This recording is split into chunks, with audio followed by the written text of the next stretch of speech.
నమస్తే రమ్మగారు. నమస్తే జయ. రమ్మగారు, మనం లాస్ట్ వీక్లో ఒకసారి విక్రమ బేతాళ కథ ఒకటి చెప్పుకున్నాం కదా, మరి ఈ వీక్ కూడా అయిపోతుంది. ఈ వీక్లో కూడా ఒకటి అందించాలి కదా మనం. విక్రమ కథ, విక్రమ బేతాళ కథ. తర్వాత మీరు విక్రమ బేతాళ కథ చెప్పినప్పుడు నేను మొన్నే ఒకసారి అడుగుదాం అనుకున్నా మిమ్మల్ని.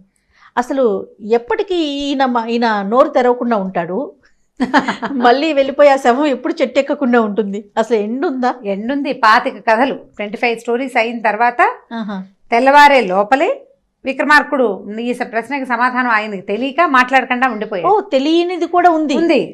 తెలియనప్పుడే ఈ కథ ఆగుతుంది. ఆయన ప్రతి ధర్మ సూక్ష్మము విక్రమార్కుడికి తెలుసు. ఏ ధర్మ సూక్ష్మం విక్రమార్కుడికి తెలియలేదో అక్కడ కథ ఆగిపోతుంది.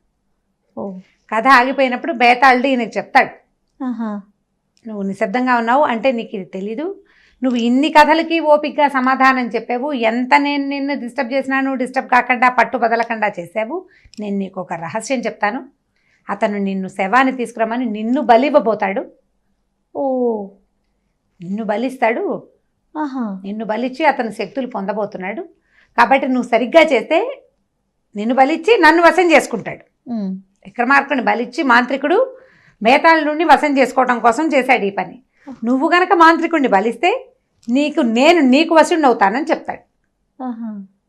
ఈ 25 కథలోనూ విక్రమార్కుడు చూపించిన సంయమనము, అతను చెప్పిన ధర్మ సూక్ష్మమైన ఆలోచన విధానము బేతాళుడికి నచ్చి, అతని పట్టుదల నచ్చి, నీకు లొంగుతాను నేను, వాడికి లొంగను, నువ్వు ఆ పని చేయి, నేను చెప్పినట్టు చేయమని చెప్తాడు. ఓకే. లాస్ట్ వీక్ మనము వీడియో చేసేసి అయిపోయినాక ఈవినింగ్ అనిపించింది అనమాట, నేను రమ్మగారిని ఇది అడగలేదు కదా, అసలు ఎప్పటికీ ఈయన 25 కథలు కల్పిత కథలు పోలేడని చెప్పుకుంటాం. చరిత్ర ప్రకారం ఉన్నాయా రమ్మగారు? చరిత్ర అంటే బేతాళుడు విక్రముడే చరిత్రలో కొన్ని విధాలుగా లేరని కూడా చెప్పుకోవాలి. ఇది బాగా పురాతనమైన సంగతి కదా. ఏదో కథని ఇందులోకి టర్న్ చేశారని చెప్తారు. అది కూడా 300 ఏళ్ళు 270 ఏళ్ళు అయ్యింది. ఇక మనం ఇదే చరిత్ర కింద భావిస్తున్నాం అంతే. ఎప్పుడు పరమ సాహసికుడు అయిన రాజు అనగానే మనకి విక్రమార్కుడే, అంతే అంతే. ఇక పరమ సాహసికుడు అయిన వాడు ఇంకొకడు లేడు మన చరిత్రలో. ఆయన విక్రమార్కుడు. బ్రిలియంట్ తెలివైన వాడు, సాహసి. అతను పరమ సాహసికుడు కదా. ఈ రోజు కథ ఆరావళి పర్వతాలని ఉన్నాయి. ఇప్పుడు మన ఎక్కడ ఉన్నాయి? మనకి గుజరాత్ వైపు వింధ్య ఆరావళి. ఈ ఆరావళి పర్వతాలకి దిగువన బోల్డన్ రాజ్యాలు ఉన్నాయి. ఆరావళి పర్వతాలకి దిగువనున్న మహి అని ఒక రాజ్యం ఉందట, చిన్న రాజ్యం. అయితే ఈ పర్వతాల ఎగువన ఒక కరాళుడు అనే పేరున్న ఒక మ్లేచ్ఛరాజు ఆ దేశం మొత్తం వాళ్ళందరినీ పట్టేసి ఆ పక్కంతా ఆక్యుపై చేసేసాడు. పర్వతం పంక్తి కనుక దిగితే కిందున్న రాజ్యాల మీదకి, ముందు ఈ మహి మీదకి, ఆ తర్వాత మిగిలిన రాజ్యాల మీదకి వస్తాడు. అయితే ఈ ముందు రాజ్యాల్లో అతను చేసినటువంటి విపరీతమైన మారణకాండతోటి బెదిరి ఈ కింద రాజ్యాల వాళ్ళు ఏం చేశారంటే అతనితో సంధి చేసుకున్నారు. నువ్వు దిగి రావద్దు, పర్వతాలు దిగి రావద్దు, నువ్వు అక్కడే ఉండు, నీకు ఏటా ఇంత కప్పం మేము చెల్లిస్తాం. ఎందుకంటే ఇప్పుడు ఒకడు దుర్మార్గుడైన రాజు కనుక యుద్ధానికి వస్తే వాడు రాజ్యం జయించి ఊరుకోడు, రాజ్యాన్ని నేలమట్టం చేయాలని చూస్తారు. అవును, ప్రజల్ని సుఖంగా సంతోషంగా ఉండనివ్వడు, హాయిగా ఉండదు జీవితం. అందుకని ఈ రాజులు ఏం చేశారు, తెలివిగా సంధి చేసుకున్నారు అతనితోటి. సరే, ఈ మహి అనే రాజ్యం వాళ్ళు చేసుకున్న సంధి ఏంటంటే పరమ వికృతమైన సంధి. అతను అడిగాడు ఇలా కావాలని. అతను ఏమడిగాడంటే ప్రతి సంవత్సరం 20 మంది యువతులని వాళ్ళ రాజ్యానికి పంపించాలి. వీళ్ళందరూ 15 సంవత్సరాలు పైబడిన అమ్మాయిలు, ఏటా 20 మంది అమ్మాయిలని ఆ రాజ్యానికి పంపించాలి. ఈ రాజ్యానికి పంపించేటప్పుడు ఈ ఆరావళి కొండలు దాటి వెళ్ళాలి కదా.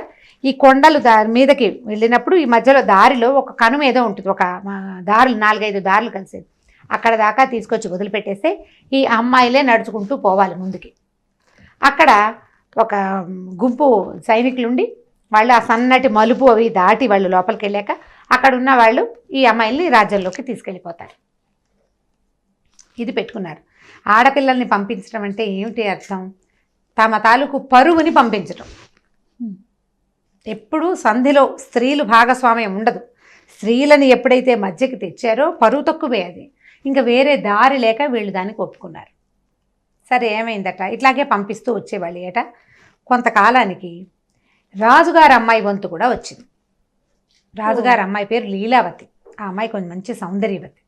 అయితే ఏం చేశారు, ఆ సంవత్సరం పైగా ఈ చుట్టాలు పక్కాలు అందరూ కూడా ఈ కనుమ దాటాక ఇక ఎవ్వరూ వాళ్ళతోటి రాకూడదు, ఒట్టిగా ఆడపిల్లలే నడుచుకుంటూ పోవాలి అంతే. కనుమ వరకే రావాలి, ఆ తర్వాత ఇక రాకూడదు లోపలికి. అట్లా అని పంపిస్తారు. ఏమైంది, ఈ రాజకుమార్తె కూడా వాళ్ళతో పాటు బయలుదేరింది. 20 మంది అమ్మాయిలు, 20 మంది అమ్మాయిలు చుట్టాలు పక్కాలు అందరూ ఏడ్చుకుంటూ అయ్యో ఇంత దశ పట్టింది, ఈ రాజకుమార్తెను కూడా పంపించాల్సి వచ్చిందని ఏడుస్తూ మొత్తానికి అక్కడ దాకా వచ్చాక వదలలేక పిల్లల్ని వదిలిపెట్టారు. జనం అంతా వెనక్కిపోయారు. ఈ పిల్లలు నడిచి వెళ్తున్నారు. వాళ్ళందరూ వెళ్తుంటే రాజకుమార్తె అడుగులో అడుగు వేసుకుని మెల్లిగా నడుస్తోంది. నిదానంగా నడుస్తుండేసరికల్లా వాళ్ళు ఈ అమ్మాయి కొంచెం దూరం అయిపోయారు. ఆ 19 మంది మామూలు పాటక జనప పిల్లలు వాళ్ళు గబగబా నడుచుకుంటూ పోతున్నారు. ఈ అమ్మాయికి అంత నడక అలవాట్లేదు, దిగులుగా ఉంది, ఏం చేయాలో తోచట్లేదు. ఏదైనా మిరాకిల్ జరిగేసి తను ఇక్కడి నుంచి మాయమైపోతే బాగుండని అలా ఆలోచించుకుంటోందనమాట. స్లోగా నడుస్తుంటే ఈ కనుమలోకి లోపలికి కొన్ని దారులు, బయట నుంచి వచ్చే దారులు ఉన్నాయి. ఈ అమ్మాయిలు దాటేసి ఈ అమ్మాయి ఆ దారి దగ్గరికి వస్తుండగా ఆ దారిలో నుంచి ఒక గుర్రం వేసుకుని ఒక కుర్రాడు వచ్చేసరికల్లా ఆ అమ్మాయిని అడిగాడు, ఏమిటమ్మాయి ఎక్కడికి వెళ్తున్నావు అన్నాడు. అనేసరికల్లా ఆ అమ్మాయి అంది, నువ్వెక్కడి నుంచి వస్తున్నావు, ఇంత ప్రమాదకరమైన దారిలోకి వెళ్ళిపో, నువ్వు ఇక్కడికి రాకూడదు అంతే. అనేసరికల్లా ఏం ప్రమాదం, ఇక్కడ ఏముంది ప్రమాదానికి, ఇంత ప్రమాదకరమైన దారిలో నన్ను రావద్దు, యువకుడిని, నేను గుర్రం మీద ఉన్నాను, కత్తిడాలు ఉన్నాయి, నేను రాకూడదంటే ఆడపిల్లవి ఆభరణాలు ధరించున్నావు, నువ్వెందుకు వచ్చావు ఇక్కడికి అని అడిగాడు. అడిగితే నేను ఒక్కదాన్నే రాలేదు, ఇంకా 19 మంది అమ్మాయిలు ఉన్నారు, ముందున్నారు చూడండి. అనేసరికల్లా వీడేమనుకున్నాడు, ఓహో ఈ 19 ఒకటి 20 మంది అమ్మాయిలు ఎవరి మీద యుద్ధానికి వెళ్తున్నారు, నీ దగ్గర కత్తిడాలు కూడా లేవే, ఖాళీ చేతులతో ఉన్నావు అన్నాడు.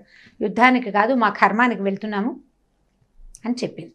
అయితే అతను అడిగాడు, ఏమిటి అంటే ఇలా పైన ఉన్నటువంటి ఆ కరాల్డ్ అనే రాజుకి, మ్లేచ్చరాజుకి మేము మమ్మల్ని కప్పంగా చెల్లించారు, మేము వెళ్తున్నాం అనేసరికల్లా ఈ అబ్బాయి ఏంటంటే ఉజ్జయిని రాజకుమారుడు.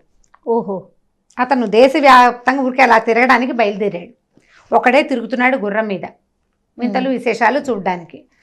అతను ఇక్కడికి వచ్చేరాడనమాట. అతను నచ్చలేదు. అసలు ఎక్కడైనా ఉందా లోకంలో ఇట్లా ఆడపిల్లల్ని కప్పంగా చెల్లించడం ఏమిటి, ఎక్కడా లేదు, చూద్దాం వీళ్ళంతా చూస్తాను నేను అన్నాడు. ఆ అమ్మాయి కాదు వద్దు, నువ్వు వెళ్ళిపో, చంపేస్తారు వాళ్ళు, అక్కడ చాలామంది ఉంటారట, వద్దు మమ్మల్ని తీసుకెళ్ళడానికి వచ్చేస్తారని అమ్మాయి చెప్పినా వాడు వినకుండా ఏం చేశాడు, గబగబా గుర్రం పరిగెత్తుకుంటూ గుర్రాన్ని తీసుకెళ్ళి ఆ 19 మంది అమ్మాయిలు ఉన్నారు కదా, అమ్మాయిలు వెనక్కి వెళ్ళిపోండి అని చెప్పేసి అమ్మాయిలందరినీ వెనక్కి తరిమేశాడు. వెనక్కి వెళ్ళిపోండి, నేను చూస్తాను వీళ్ళ సంగతి అని. అది ఎలా ఉందంటే 2 కొండల మధ్య నుంచి సన్నటి నడక దారి అనమాట. ఈ దారంతా తిరిగి మలుపు తిరిగితే కొంచెం విశాలంగా అవుతుంది. అక్కడ ఒక 100 మంది సైనికులు, 80 మంది సైనికులు కాపు కాసి ఉన్నారు ఈ పిల్లల కోసం, ఈ అమ్మాయిలను పట్టుకెళ్ళటానికి. కొన్ని ఎక్స్ట్రా గుర్రాలను కూడా పెట్టుకున్నారు వాళ్ళు. ఇప్పుడు ఈ గుర్రాలు ఉన్నాయి, ఈ అమ్మాయిలు ఎక్కించుకెళ్ళడానికి అనమాట. బోళ్ళంతా వెళ్ళాలి కదా, కొండదారిలో ఆడపిల్లలు నడిస్తే అలసిపోయి పాడైపోతారు, అందం పోతుంది వాళ్ళకి. సరే ఏం చేశాడు, ఎప్పుడైతే ఈ అమ్మాయిల్ని వీడు వెనక్కి పంపించడము, ఈ గుర్రపు సకిలింపు, మగవాడి కేకలు వినపడేసరికి ఇక్కడ ఏదో జరుగుతోందని ఆ సైనికుల్లో ఒక 5-6 వచ్చి చూశారు. వచ్చేసరికల్లా ఈ ఇరుకు సందులోకి వాళ్ళు దగ్గరకు వచ్చేసరికల్లా వీడు కత్తి పుచ్చుకుని వాళ్ళని కొట్టాడు. 5 పడిపోయారు, కేకలు పెట్టారు. ఇంకో 4-5 వచ్చారు. ఆ సందులో 100 మంది, ఆ 80 మంది దూరడానికి ఏం పెద్ద గ్యాప్ ఏం లేదు. ఈ సందులోకి వచ్చిన వాళ్ళని వచ్చినట్టు కొట్టేశాడు కుర్రాడు. వాడు రెడీగా ఉన్నాడు. ఇక్కడ ఎంతమంది ఉన్నారో అవతల వాళ్ళకి తెలియదు, ఇక్కడ ఒకడే ఉన్నాడు అనే సంగతి ఫైటింగ్లోకి దిగాక కానీ వాళ్ళకి అర్థం కాదు కదా. ఒక్క కుర్రాడు ఇంత సాహసికంగా దిగుతాడని ఎవరు ఊహించరు. ఒకడే ఇంతమందిని ఎదుర్కోవడానికి ఎలా సాహసిస్తాడు? అవతల వాళ్ళకి వీడు ఆను పాను తెలీదు, వీడికి తెలుసు. వీడు రెడీగా ఉన్నాడు, పైగా సందులో ఉన్నాడు. పెద్దగా విశాలంగా యుద్ధం చేయడానికి వీల్లేదు. వాడు ఆ కనుమెక్కి ఈ గోడకి దూకి మొత్తానికి పడగొట్టేస్తున్నాడు. ఇట్లా ఒకళ్ళు 5-6 చొప్పున వచ్చిన వాళ్ళందరినీ పడగొట్టారు. చివరికి ఒక 3-4 సైన్యాధ్యక్షుడు మిగిలారు. వాడేం చేశాడు, అరే వీడు ఒకడే ఉన్నాడని వాళ్ళకి చివరికి అర్థమైంది. సరే వీడిని ఎలాగైనా ఆ కనుమ సందులోంచి బయటికి తెప్పించాలనుకున్నాడు. వాడు ఆ సందులోంచి బయటికి రావటంలా, అక్కడికి రావాలంతే జనాలు.